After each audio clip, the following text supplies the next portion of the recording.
Gold buyers, మీ కష్టాల్లో నమ్మకమైన మీ ఆత్మీయ నేస్తం.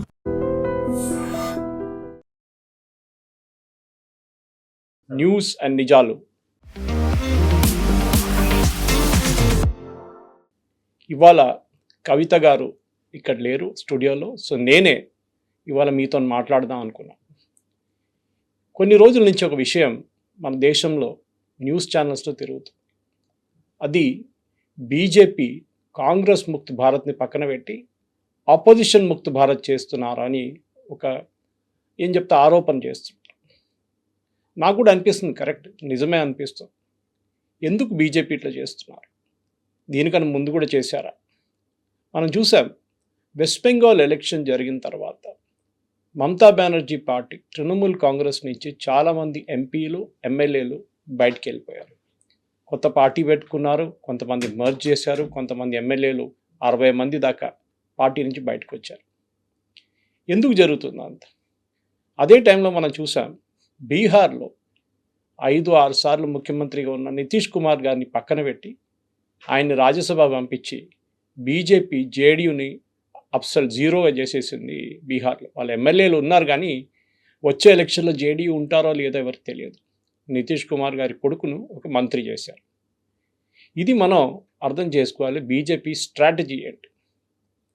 ఇదే స్ట్రాటజీ మనం కర్ణాటకలో చూసాం. కర్ణాటకలో ఒక టైంలో జేడీఎస్ చాలా పెద్ద పార్టీ ఉంది. కుమారస్వామి గారు ముఖ్యమంత్రిగా ఉన్నారు, 2-3 సార్లు ఉన్నారు. కానీ ఆయన కాంగ్రెస్తో పొత్తు పెట్టుకున్నారు, మళ్ళీ బీజేపీతో పొత్తు పెట్టుకున్నారు, మళ్ళీ బయటకు వెళ్ళారు, మళ్ళీ తిరిగి వచ్చారు. దేవగౌడ గారు ప్రధానమంత్రి అయ్యారు. కానీ ఇప్పుడు చూడండి, దేవగౌడ గారిని రాజ్యసభ పంపించారు, ఆయన టర్మ్ అయిపోయింది, ఆయన రిటైర్ అయ్యారు, ఆయనకి ఎక్స్టెన్షన్ ఇవ్వలేదు. కుమారస్వామిని ఒక మంత్రిగా చేసి ఢిల్లీలో కూర్చోబెట్టారు. జేడీఎస్ ఒక మండ్యా పార్టీ నుంచి నోబడీ పార్టీ అయిపోయింది. బీజేపీ ఏం చేస్తున్నారు? మహారాష్ట్రలో చేశారు. ఒక టైంలో బాలాసాహెబ్ ఠాకరే ఉన్నప్పుడు బీజేపీ చాలా మటుకు జూనియర్ ప్లేయర్గానే ఉండిపోయింది మహారాష్ట్రలో. బాలాసాహెబ్ ఠాకరే వాళ్ళని ఎప్పుడు పైకి రానియలేదు. కోర్స్ ఆ టైంలో ప్రమోద్ మహాజన్, గోపీనాథ్ ముండే ఇట్లా చాలామంది పెద్ద బీజేపీ నేతలు ఉన్నప్పుడు కూడా బీజేపీ మహారాష్ట్రలో ముందుకు రాలేకపోయారు.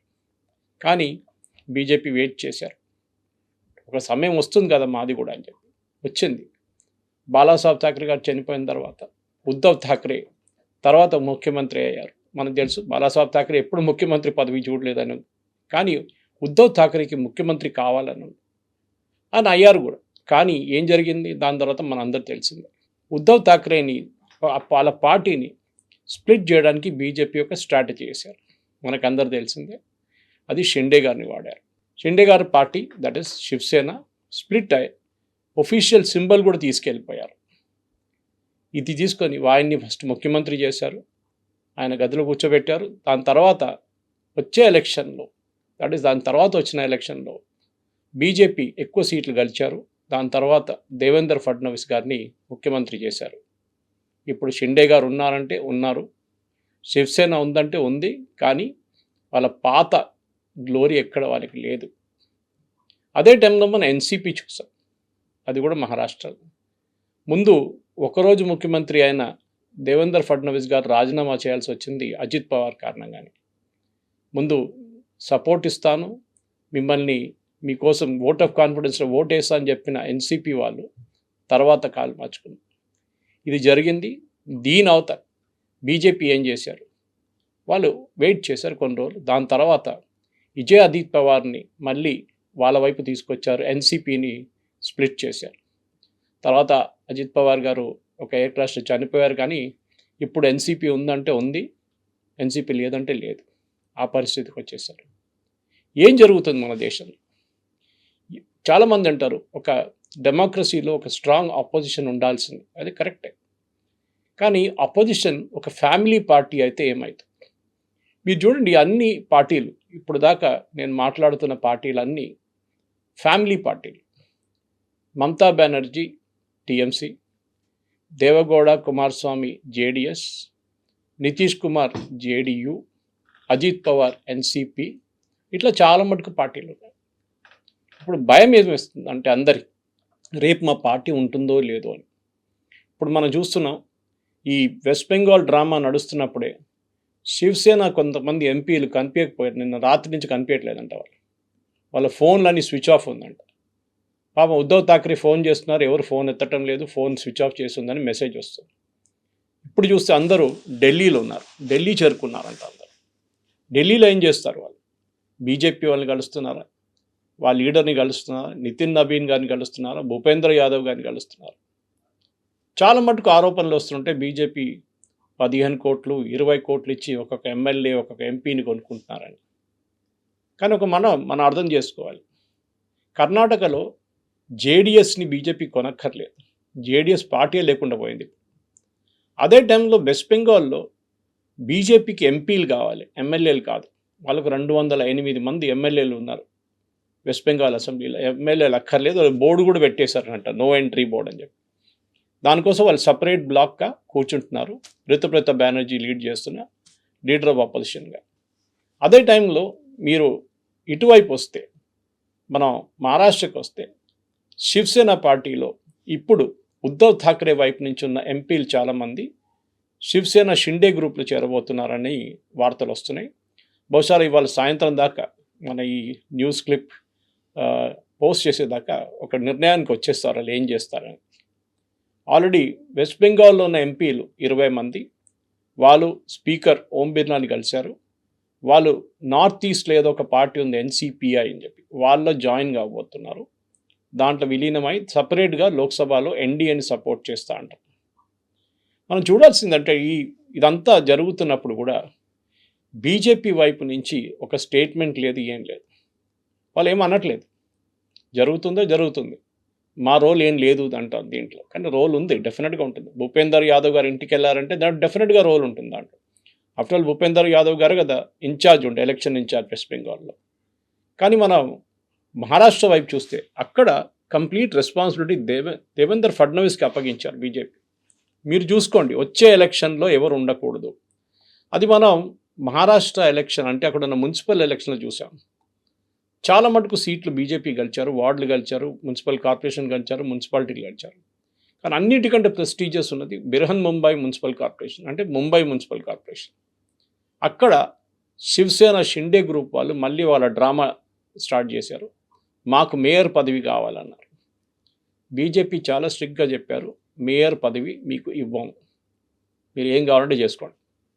ఫస్ట్ షిండే గారు అన్నారు, మేము సపరేట్ బ్లాక్గా కూర్చుంటాము, మేము అది చేస్తాము ఇది చేస్తాం అన్నారు. కానీ బీజేపీ వాళ్ళ మేయర్ని నామినేట్ చేసుకున్నారు, అది కూడా ఒక మహిళని. First time BJP mayor Brihan Mumbai కార్పొరేషన్లో ఇప్పుడు ఉన్నారు. షిండే గారు ఏం చేశారు? ఏం చేయలేకపోయారు. కంప్లీట్గా బీజేపీ ముక్కలుగా ఆపోజిషన్ పార్టీస్ని ఫినిష్ చేస్తున్నారు. ఇది మంచిదంటే నేను మళ్ళీ అదే రిపీట్ చేస్తున్నాను, ఒక డెమోక్రసీలో ఒక స్ట్రాంగ్ ఆపోజిషన్ పార్టీ ఉండాలి. కానీ మనం ఇప్పుడు కాంగ్రెస్ పార్టీ పరిస్థితి చూస్తే అనిపిస్తుంది, వీళ్ళు కూడా ఏ రోజు స్ప్లిట్ అవుతారో, వీరు కూడా ఏ రోజు బీజేపీ వైపు వెళ్ళిపోతారని నాకైతే ఒక డౌట్ జరగవచ్చు. ఎందుకంటే మనం చూసాం ఆపోజిషన్ అనేది ప్రస్తుతం మనం చూస్తాం, కేరళలో కాంగ్రెస్ ఉన్నారు, సిపిఎం, ఇప్పుడు అక్కడ యూడిఎఫ్ పాలిస్తున్నారు. మనం టీవీకే మెడ్రాస్ అంటే తమిళనాడులో చెన్నైలో ఉన్నారు.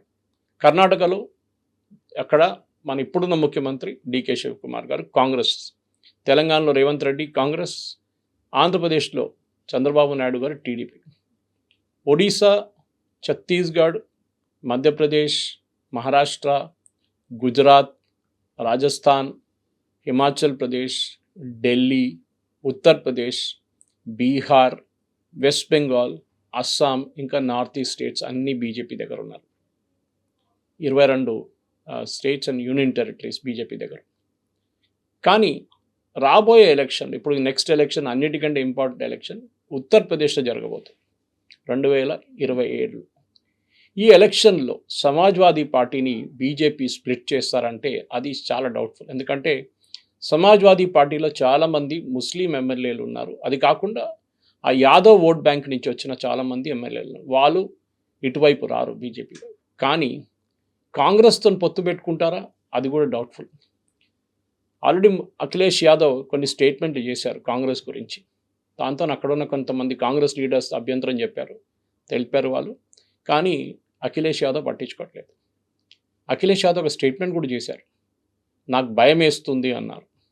వెస్ట్ బెంగాల్లో జరిగిన తర్వాత నా పార్టీతో ఏం కాబోతుందని చెప్పి నాకు భయం వేస్తుంది అన్నాడు. ఆలోచించండి. ములాయం సింగ్ యాదవ్ ఇన్ని సంవత్సరాలు ఉత్తరప్రదేశ్లో పరిపాలించిన తర్వాత వాళ్ళ కొడుకు ఇప్పుడు వాళ్ళ పార్టీ సమాజ్వాదీ పార్టీ నడిపిస్తున్నారు. ఆయన అంటున్నారు నాకు భయం వేస్తుంది. అక్కడ ఇంకొక పార్టీ కూడా ఉందో లేదో తెలియదు ఇప్పుడు. బహుజన్ సమాజ్ పార్టీ బిఎస్పి మాయావతి గారు, మీరు ఎవరైనా ఆమె స్పీచ్లో లేకుంటే ఆమె వీడియో ఇప్పుడెప్పుడైనా చూసారా? వారం ముందో లేకుంటే 10 రోజుల ముందు ఎక్కడుందో తెలియదు. అది కూడా ఒక ఫ్యామిలీ పార్టీ. అక్కడ కూడా అదే గొడవ మన అందరు తెలిసిందే. ఆమె నెవ్యూ పార్టీకి వచ్చి చాలా డబ్బులు సంపాదించారని చెప్పి పార్టీని తీసి బయటపడేశారు. దాని తర్వాత మళ్ళీ ఆయన తీసుకున్నారు. ఇప్పుడు మాయావతి ఎవరితో పొత్తు లేదంటుంది. మాయావతికి సీట్లు వస్తే అది కూడా రావట్లేదు. కానీ అన్నిటికంటే ఇంట్రెస్ట్ అంతా మొదలైంది వెస్ట్ బెంగాల్ నుంచి కదా. ఎందుకు వెస్ట్ బెంగాల్లో ఎమ్మెల్యేలు, ఎంపీలు, మున్సిపల్ కౌన్సిలర్లు, పంచాయత్ మెంబర్లు, సర్పంచ్లు భయపడుతున్నారు? నేను ఒక వీడియో చూసాను. ఒక మహిళా మున్సిపల్ వార్డు మెంబరు, సర్పంచ్ అనుకుంటాను. ఆమె ఏడుచుకుంటా నమస్తే పెట్టి అందరినీ, నేను తప్పు చేశాను, నేను లంచం తీసుకున్నాను, అందరికీ రిటర్న్ ఇచ్చేస్తాను తీసుకున్న లంచం అని చెప్పి ఏడుస్తున్నాను. ఆ వీడియో చూస్తుంటే తెలిసిపోతుంది అక్కడున్న ఎమ్మెల్యేలు ఎందుకు భయపడుతున్నారు, అక్కడున్న ఎంపీలు ఎందుకు భయపడుతున్నారు, వాళ్ళు అటువైపు ఎందుకు వెళ్ళిపోతున్నారు, ఇంకో పార్టీ ఎందుకు పెట్టుకుంటున్నారు, స్ప్లిట్ ఎందుకు అయ్యారని. మనం చూసాం అభిషేక్ బెనర్జీ, ఏది మమతా బెనర్జీ తర్వాత నంబర్ 1 పార్టీలో ఆయనకున్న సెక్యూరిటీ, అప్పుడు టీఎంసీ ఉన్నప్పుడు ముఖ్యమంత్రి కన్నా ఎక్కువ సెక్యూరిటీ ఉండేంట ఆయనకి. కానీ ఏం జరిగింది? కొన్ని రోజుల్లోనే ఎలక్షన్ ఓడిపోగానే ఏ రోజు ఇంటి నుంచి బయటకు వచ్చారో ఆ రోజు అభిషేక్ బెనర్జీని గుడ్లతో కొట్టి ఆయన కార్ నుంచి బయటికి గుంజి, దాని తర్వాత ఆయన 2 వీలర్ మీద హెల్మెట్ వేసుకొని కూర్చుంటే ఆయనని బట్టలు ఇప్పి కొట్టారు. అక్కడున్న చాలామంది మున్సిపల్ కౌన్సిలర్లు కట్ మనీ తీసుకున్న వాళ్ళందరూ వాళ్ళ లంచం ఇప్పుడు తిరిగేస్తున్నారు. మన భారతదేశంలో బహుశా ఇట్లాంటి ఒక సీన్ ఎప్పుడు చూడలేదు. మన దగ్గర చాలామంది ఉన్నారు ఇక్కడ లంచం తీసుకున్న వాళ్ళు. ఓకే, ఎలక్టెడ్ రిప్రజెంటేటివ్స్ చాలామంది ఉన్నారు కింద స్థాయి నుంచి. ఓకే, కానీ వాళ్ళు ఎప్పుడైనా తీసుకున్న లంచం రిటర్న్ ఇచ్చారా? ఇవ్వలేదు. ఎందుకంటే భయం లేదు. కానీ వెస్ట్ బెంగాల్లో ప్రజలు అట్లా కాదు. వాళ్ళకు నిర్ణయం తీసుకున్నారు.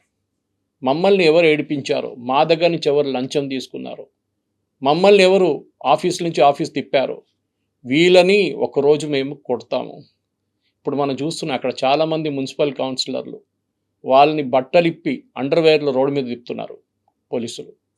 ఎందుకు? జహంగీర్ ఖాన్ ఇంత పవర్ఫుల్గా ఉన్న మనిషి, మనందరూ తెలిసిందే మమతా బెనర్జీ టైంలో. ఆయన్ని ఇప్పుడు మొన్న పోలీసు వాళ్ళు ఎత్తుకెళ్ళారు. దీనికన్నా ముందు అరెస్ట్ చేయడానికి వెళ్ళినప్పుడు ఆయన్ని అరెస్ట్ చేయనీయలేదు అక్కడున్న ప్రజలు, అంత పవర్ఫుల్ ఉండే ఆయన. ఇప్పుడు ఏమైందండి? ఇది బీజేపీ చేస్తున్న ఒక గేమ్ అని టీఎంసీ చెప్తారు. వాళ్ళంటారు బీజేపీ వాళ్ళు చేపిస్తున్నారు. ఉండొచ్చు బహుశా, బీజేపీ వాళ్ళు కొంతమంది ఉంటారు. కానీ ప్రజలు కొడుతున్నారు. ప్రజలు మిమ్మల్ని బట్టలిప్పి కొడతారంటున్నారు. చూడు, హిందీ అంటారు, మన దగ్గర ఓల్డ్ సిటీలు అంటారు, కుందలకే మారే అంటారు. అదే జరుగుతుంది. ఈ పరిస్థితుల్లో ఇప్పుడున్న ఆపోజిషన్ పార్టీస్ మహారాష్ట్ర కానీ, కర్ణాటక కానీ, బీహార్ కానీ, మిగతా స్టేట్స్లో కూడా ఈ ఆపోజిషన్ పార్టీస్ ఉంటారా లేదా అని ఇది ఒక పెద్ద ప్రశ్నగా మిగిలిపోతుంది. కానీ వచ్చే రోజుల్లో కాంగ్రెస్ ముక్త భారత్ నుంచి ఆపోజిషన్ ముక్త భారత్ అయిపోతుందని మనం చూడాల్సింది. అప్పుడు దాకా ఎదురు చూస్తాం. దాని తర్వాత ఇంకోసారి కలుద్దాం. నమస్తే.